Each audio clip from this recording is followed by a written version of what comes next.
Welcome to Health Matters on Channels Television. We are glad you could join us. I am Mary Alale Yusuf. Tuberculosis, or TB, is a potentially serious infectious disease that mainly affects the lungs. The bacteria that cause tuberculosis are spread from person to person through tiny droplets released into the air via coughs and sneezes.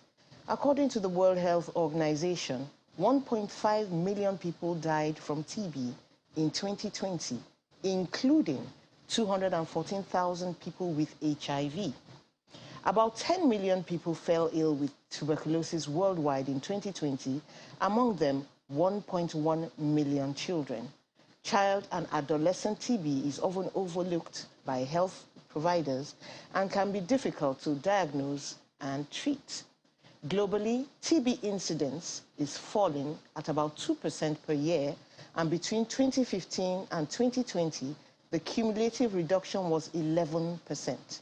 Now, that was over halfway to the End TB Strategy milestone of 20% reduction between 2015 and 2020. So halfway there, but not quite. About 66 million lives were saved through TB diagnosis and treatment between 2000 and 2020. TB is curable and preventable. My guest is a consultant public health physician, Dr. Shalom Uni. You're welcome to the show, sir. Thank you very much. It's good to be here. Now, all those figures, they mean a lot to me. Exactly. Because we're talking about ending TB for several years now. That's right. And going down by 11% is not quite 20, but it's good. Exactly. But where is Nigeria? Because the WHO says that 8 countries supply 2/3 of the TB burden, and Nigeria is among them. That's right. So where are we in this whole scenario? Well, unfortunately, Nigeria still has the highest TB cases in Africa. We are the first in Africa as far as TB is concerned. And that's alarming, and that's a quest for sober reflection. You know, we need to go back and see, you know, what are we doing wrongly, or what are we not doing well that we need to improve upon. There's what we call a global trend. A global trend can be reducing, while the national cases might be static, or you know, or at least static is exactly a starting increasing. point. But you if know, they go up, exactly. You see what happened with polio.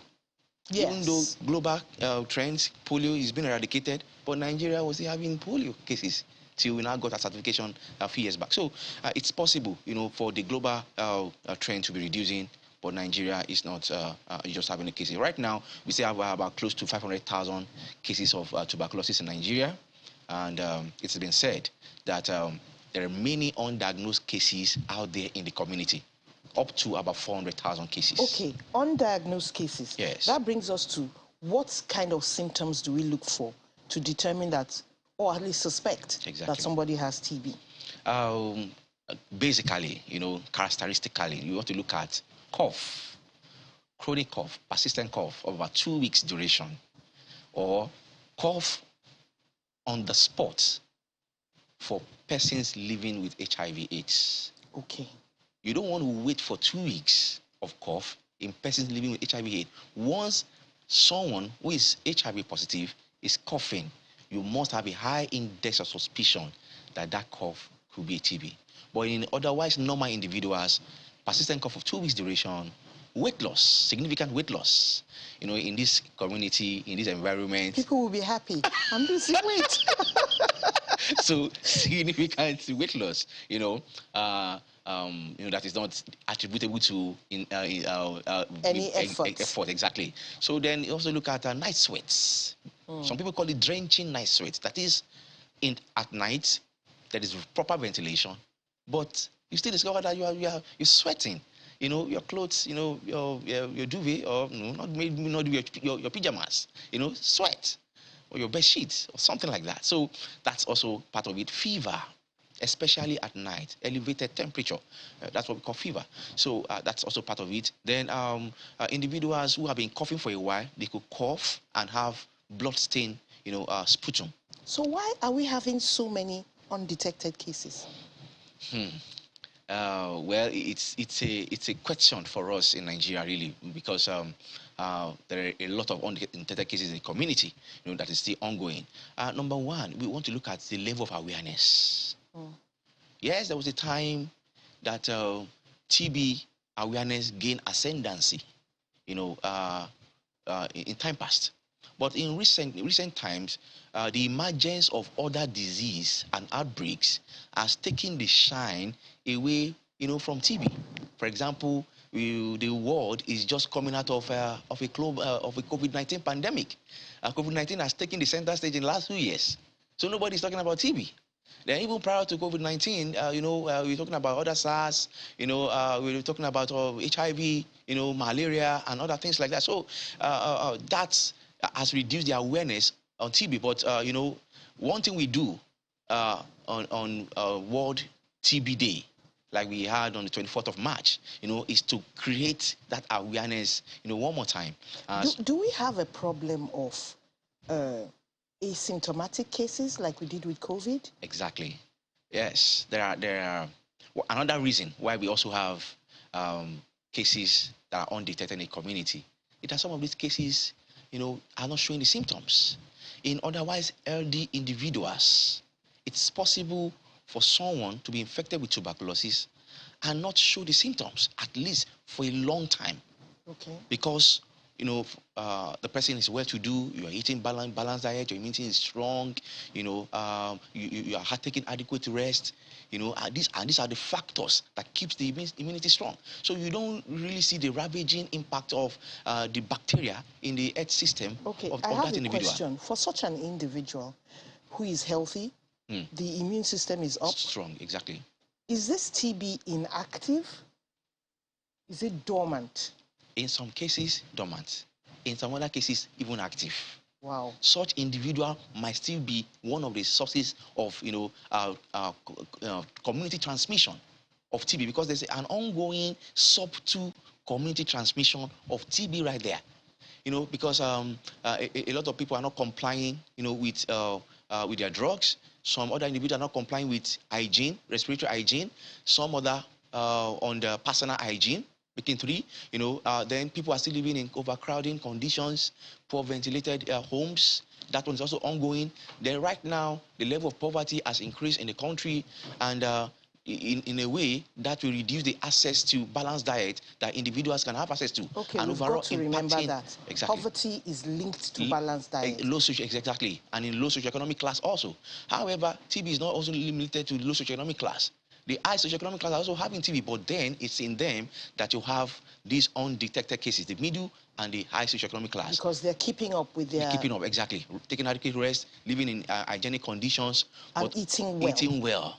But unfortunately, they got infected with TB because they had a significant exposure to other factors that can cause TB. For example, maybe they had a close interaction with someone who was coughing and who is infected. And unfortunately for TB, TB is droplet infection. Exactly. So, does it now mean that it will make nonsense of the COVID-19 distance we talk about, 1 or 2 meters? Somebody now coughs. That 1 or 2 meters, will it be long enough for the other person not to get infected? Well, not exactly, but it's part of it. Now, even if you are 1 to 2 meters to an infected person with tuberculosis, if you stay significantly enough, 10 minutes, 15 minutes, okay, in the same environment, because as the person is coughing, exposure. Exactly, as the person is coughing, is releasing thousands, hundreds of thousands, in fact, in some cases, millions of the bacterium cells into that environment. So just that 2 meter is not enough. The most important thing is to make sure that you don't have a significant, exposure. Maybe face masking could help at a point and begin to see, a relationship between face masking, and prevention of transmission of TB. Exactly. It makes sense, Some of those things we did for COVID are making a lot of sense now. Exactly. But we have a vaccine that has been administered for years for TB, under the expanded program on immunization. Why have we not covered significantly, you know, enough people to have herd immunity? Exactly. I know all my children got the TB. I got it. So it's been on for a very, very, very long time. Exactly. What's happening? Well, the BCG vaccine does not, at that early period of life, it's protective. Okay. But after a while, as you grow into adulthood, other things you now do, your earth-seeking behavior, your lifestyle, now further determines whether you'll be infected with TB or not. So we can say that so it's not BCG, a vaccine for life. BCG vaccine is not 100% protective for life. So that's where. So is there anything like a renewal of the vaccine? Is there provision for such a thing? Right now, according to National Program on Immunization, there is no place for taking a booster dose, of BCG. No, but then this is where your lifestyle comes into play. This is where I'm sure a lot of people didn't know that. Exactly. When I was giving my kids BCG, I thought they would never, ever have tuberculosis in their lives, no matter how close they are to somebody with TB. Exactly. But now it's making sense. Exactly. So people need to be aware of this. That for early childhood, the BCG, good, preventive, vaccine preventable. But as you move into adulthood, what you now do with your life now matters a lot. Even if you have received the BCG vaccine in childhood, if you expose yourself significantly, because there's what we call the risk of exposure, there's a risk of infection, then there's a risk of progression. Okay. So if you are exposing yourself and you have the risk of exposure, that is the presence, you staying in the midst or living with individuals who are TB positive, or you are having significant interaction with them, that's risk of exposure. Or you are having a risk of infection. For example, you're exposed to a virulent strain of the Mycobacterium tuberculosis, or your susceptibility is very high, because there are individuals that are highly susceptible, to the infection. Or you've been sick. Exactly. That's also part of it. So you're increasing your risk of infection or risk of progression. Maybe there are other comorbidities like diabetes, alcoholism, HIV. We'll talk about that. That's also. We need to go on a break. We're going on a short break. Please stay with us to tackle the rest of this.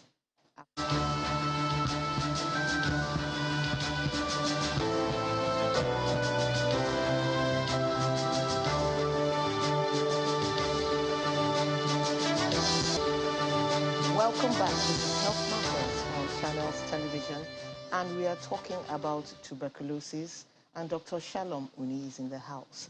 Now you may tweet at CTV_Mary or send email to moalale@channelstv.com for your questions on tuberculosis.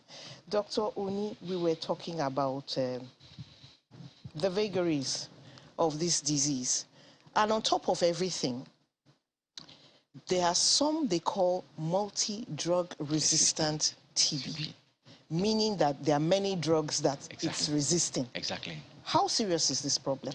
Well, it's a serious illness because it's a complication. It's a complex case, and it's also an advanced case, of tuberculosis. For individuals who are compliant at this stage with medications, with follow-up, is get through. But for individuals who are not compliant with medications at this stage, it's fatal.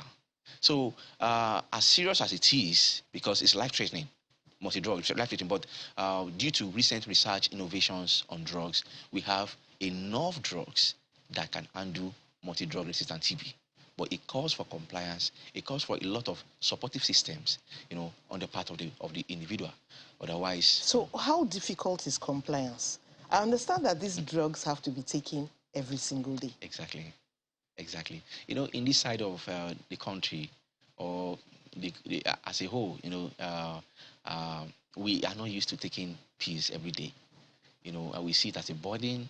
There's a religious belief to it. There's a traditional belief to it.